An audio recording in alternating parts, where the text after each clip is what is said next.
Oturamiz. Allah'ın başlamak ko'rib, jerega aytsam ko'rib, ishtopa bo'lamiz. Ba'zimiz taqtaga sheyga o'tamiz, turamiz. Taqtaga sheyga o'tamiz, turamiz. Ba'zimiz sheyga o'tamiz, turamiz, eshitib. Adam bir qog'oz olamiz. Erkeklik olamiz, kengroq turamiz. Bir qog'oz olamiz, сол qog'ozdan yazıga байланысты әркім өзінің тобына барып отырады.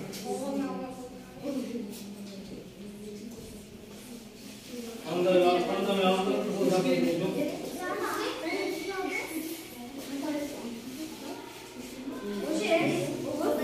отырабын алғанда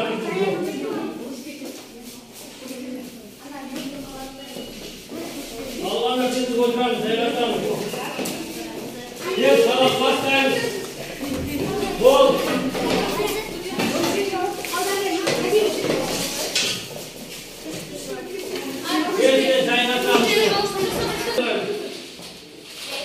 Үйге үй-тапсырманы қалалар дамуын бергенбіз.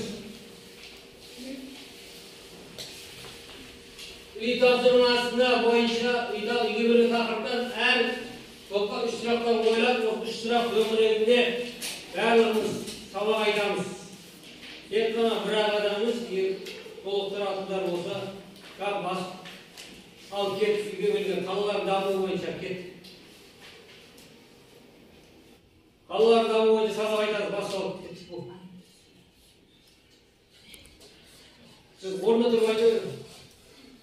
Қалалардың даму ерекшелігі 10-шы мен 13-ші ғасырларда басталды. Олар ежелгі қалаларды қайта жаңғыртып, мәдениеттің дамуына көп үлесін қосты. Мысалы, бұрынғы қалалар, мысалы, Отырар қаласы қазір үлкейді. Қазір саяхатшылар бәрі Отырар қаласын ерекшеліктерін іздеп тауып жатыр.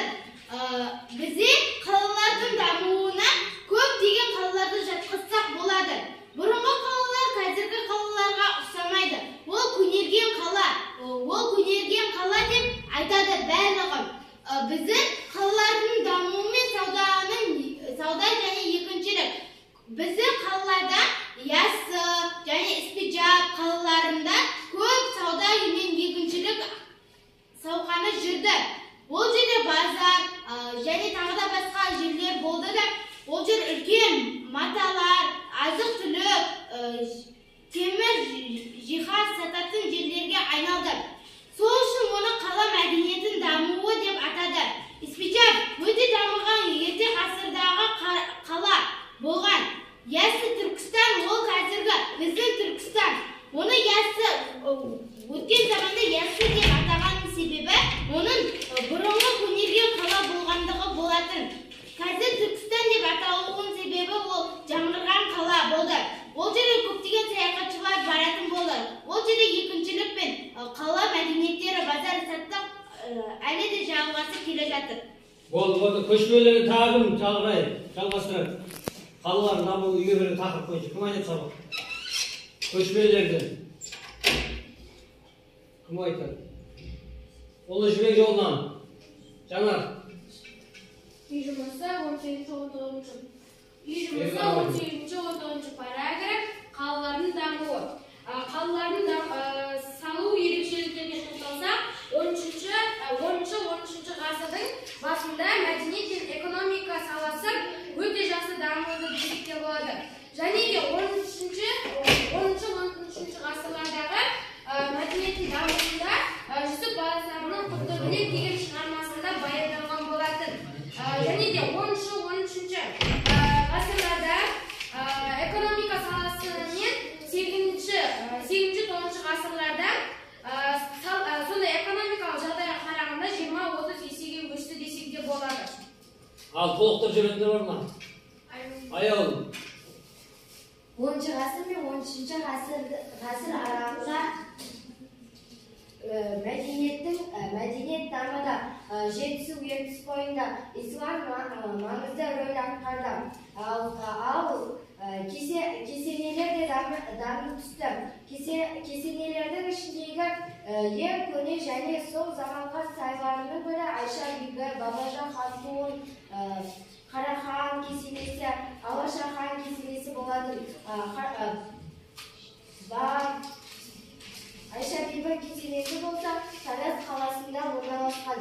Ал Алаша хан кесенесі болса, Қазақстанның сәулет өнерінің дамығанына кепілі болып табылады.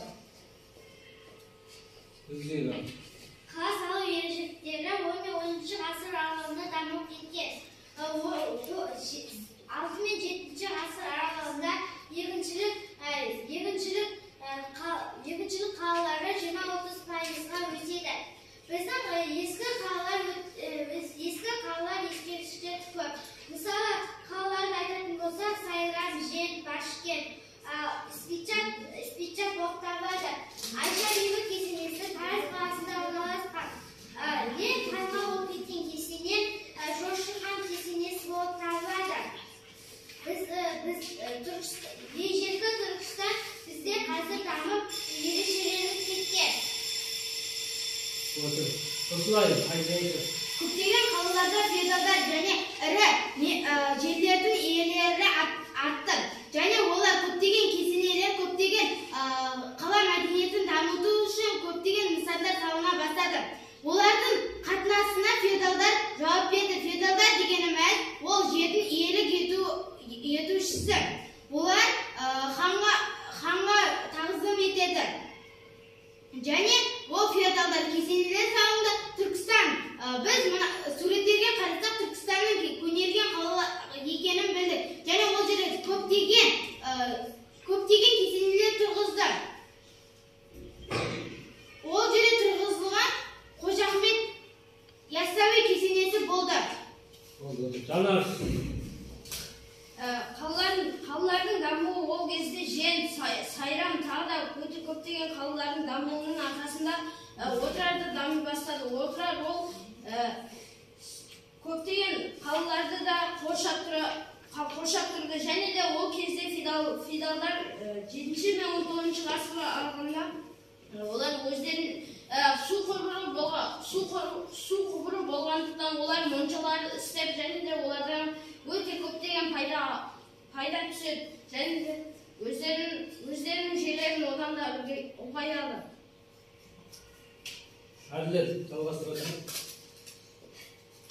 Осы кезеңде отыршы қалаларындағы баяндалған Жүсіп Мауысағұловтың құтты білік кітабында баяндалған 10 және 12 ғасырлар аралығындағы қарағандағы 8-9 ғасырлардағы қала саны 20-30 есеге өсті. Ол отырады. Енді жаңа тақырып бойынша бүгінгі жаңа тақырып сауда мен егіншілік. Сауда мен егіншілік 10 және 13 ғасырларда пайда болып қатты дамыған кезең, халықаралық сауда өте жетілген және дамыған кезең. Және де біздің Қазақстанда сауда орталықтары, ірі сауда орталықтары құрылған қалаларға Отырар, Егер, Спичат, Науакен, Башкент деген қалалар бар. Және де мынау 10 ғасырда Оғыздардың орталығы болған Яңекент қаласы ең ірі сауда орталығы болған. Және де бұл сауда орталықтары осы сауда орталықтары қалалар, мына Ұлы Жібек жолының бойында орналасқан қалалар, және айтқан қалалар бар. Және де бұлар кезінде осы Ұлы Жібек жолының бойында қалалар. Және де бұл екінші мынау Спичат ол кезде мата сататын арнайы сарайлар болған. Және де ол кезде айырбас сауда деген болған. Айырбас сауда дегеніміз кез келген заттың сапасына және де құрамына қарап екі затты бір-біріне айырбастаған. Кейін осы айырбас сауданың орнына мынау ақша ығыстырған, айырбас сауданың ақша шықты. Және де бұл мынау Спичат Отырар қалаларында археолог ғалымдар зерттеу бойынша теңгелер шыққан, күміс теңгелер. Және де күміс теңге. Сол күміс теңгелердің сыртын күміске жалатып, мыстан соғып күмістен жалатқан. Ол кезде күмістен жалатқан себебі ол кезде күміс дағдарысы болған. Күміс дағдарысы дегеніміз кезінде осы Тараз қаласында Талас өзенінің жоғарғы ағысында күміс өндіретін орын болған. Және де сол жерде күміс кенінің қорының азаюына байланысты күміс дағдарысы болған. Және де мынау кезінде көшпелілер, айырбас сауда кезінде көшпелілердің қала тұрғындары мал, жылқы, киіз, жүн, тері және аң терісін алатын болса, ал дала тұрғындары көшпелілерден мата, ыдыс-аяқ, нан, тағы да мал өнімдеріне қажетті және өздеріне қажетті тағы басқа заттар алатын болған. Және де бұл кезінде осы мынау алтын дирхемдер шыққан. Алтын дирхемдер тек олар патша сарайларында пайда болған. Және де мына мыс фелістер деген мыстан соғылған фелістер. Олар мынау айналымның төленің рөлін ойнайтын болған. Төлен дегеніміз салық. Және де мыс фелістер. Және де бұл ұлы жібек жолындағы ұлы жібек жолының бойындағы қалалардың ішінде көптеген ірі сауда орындары болған. Және де мынау Отырар егіншілікке келетін болса, Отырар қаласының маңынан мынау қыштан жасалған құбырлар пайда болған, су құбырлары. Және су құбырларына қарап, әр қаланың шетінен мынау егін шаруашылығымен айналысуға әр қаланың шетінен арықтар қазылған. Және де ол кезде су бөгеттері, су қоймалары және де су бөлгіштері пайда болғандығын дәлелдейді. Және де мынау қала тұрғындары жем-шидек және жүзім, тағы басқа бау-бақша өнімдерін өндірген. Және одан кейін мынау Тараз қаласында күміс өндірісі пайда болды. Кейін мынау Вашингтон кенті алтын өндіретін кен орны болған. Енді мынау жаңа тақырып бойынша постель қорғау әдісі.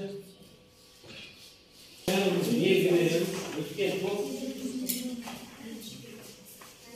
тақтаға шығып, екі оқытып тұрады, қалғандарын қорғап тұрады.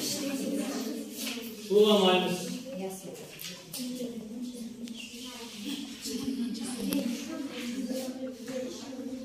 Қаула келді.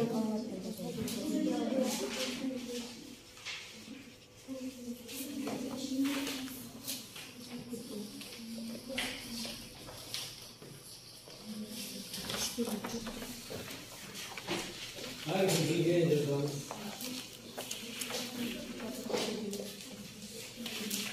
Her okuyucu bölümsü yapıyor.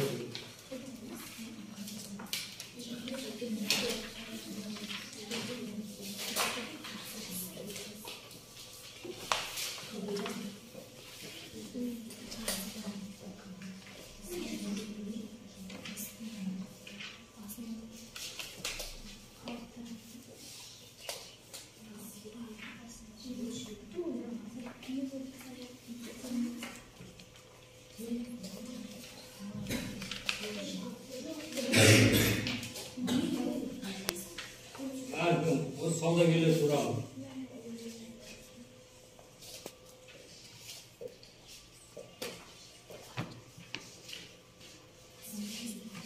Her gün bir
Қолға топтырып отырамыз.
Yol çıkamız.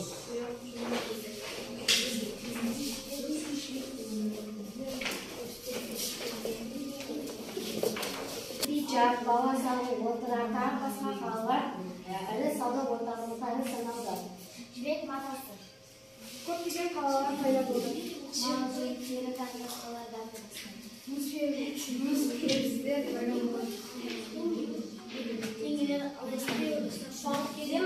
Ұлы жібек жолы Уан деген басталады. Ол Қытай жерінде дамыды және оны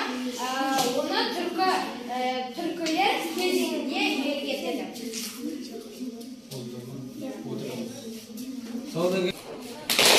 Кетке тұрамыз. 10-шы ғасырлар басында саудада басқа қала мен көшпелі тайпа ауылдар арасындағы сауда кеңінен өріс алды.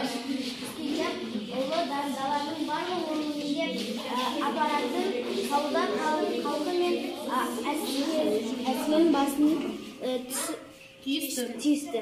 Сауда екі жаққа да тиімді болды. Сауда көшпелілермен шекаралас қалаларда анағұрлым қарқынды жүрді. Қала тұрғындары көшпелілерден жылқы, мал, жүн, тері, киіз, аң терісін алып өтті. Normal. Haydi. 10-шы ғасырлардың айырбасты тауарлары ақша Құтташ, қатынастары ауыстырылды. 10-шы және 13-ші ғасырдың басындағы жібек жолы бойындағы халықаралық сауда жоғарғы деңгейге жетті. 10-шы ғасырларда басында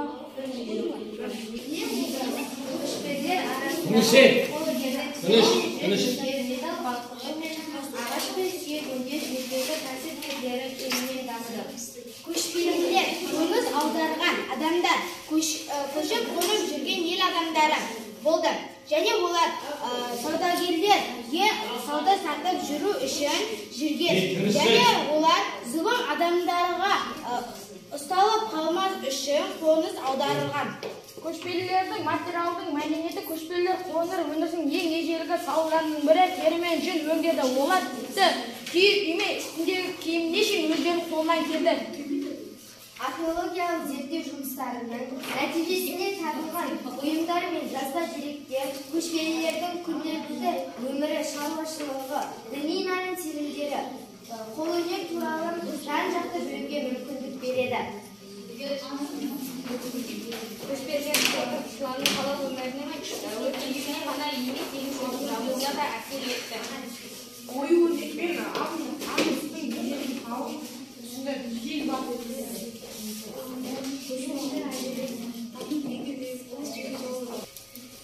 Тез сұрақтар, мынау игерілген қалалардың дамуымен жаңа тақырып сауданың екінші дамуы екі тақырыптан құралған тез сұрақтары бар.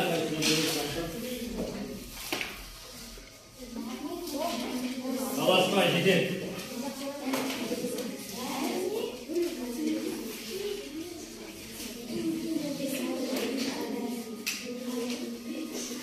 асықпай жолды белгіленген.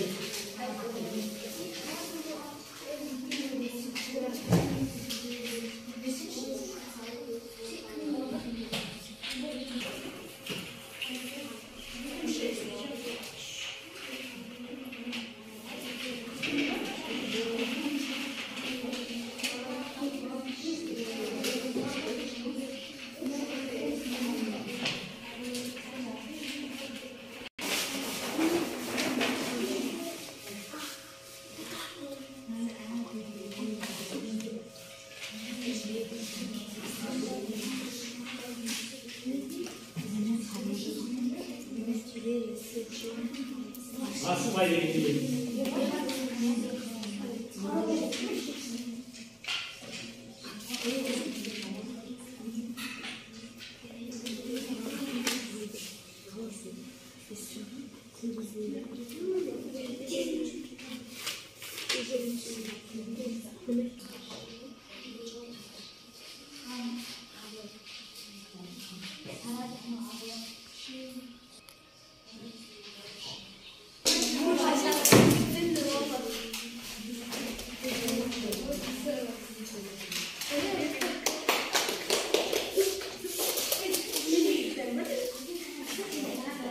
Seykeslendiriyor versiyonunda buna şimdi sınavlar verilgen soru cevaplarda sizin her sınavda özünüz görüş cevabı.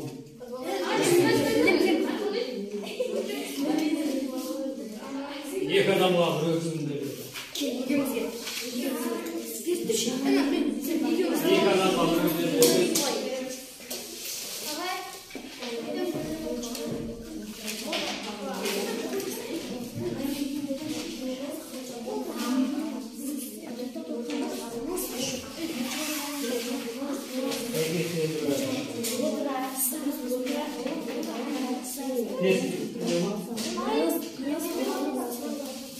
Aytma iki adam var özünde.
Егер ортақ байланыстыратын дүние бұл ұлы жібек жолы.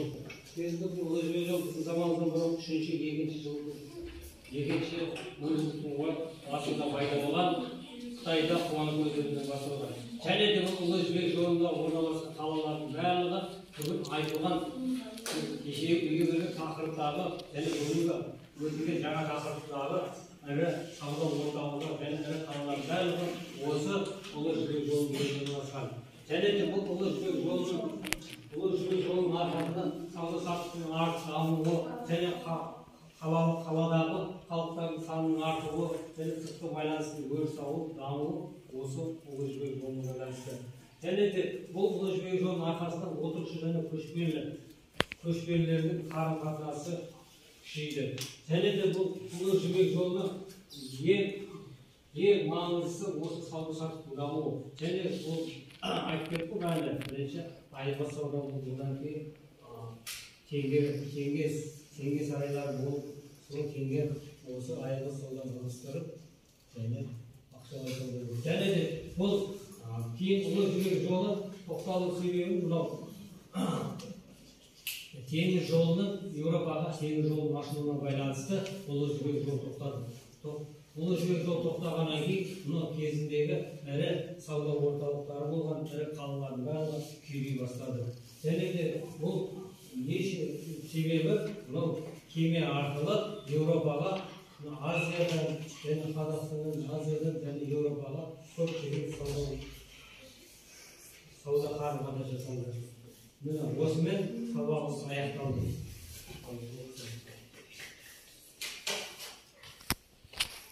Егер қалалардың даму ерекшеліктері туралы беріледі. Бағалауға келсек, бұл жерде мынау саудагерлер тобы ұлы жібек жолы өте жақсы жұмыс істеді. Және де бұл көшпелілер тобы да жақсы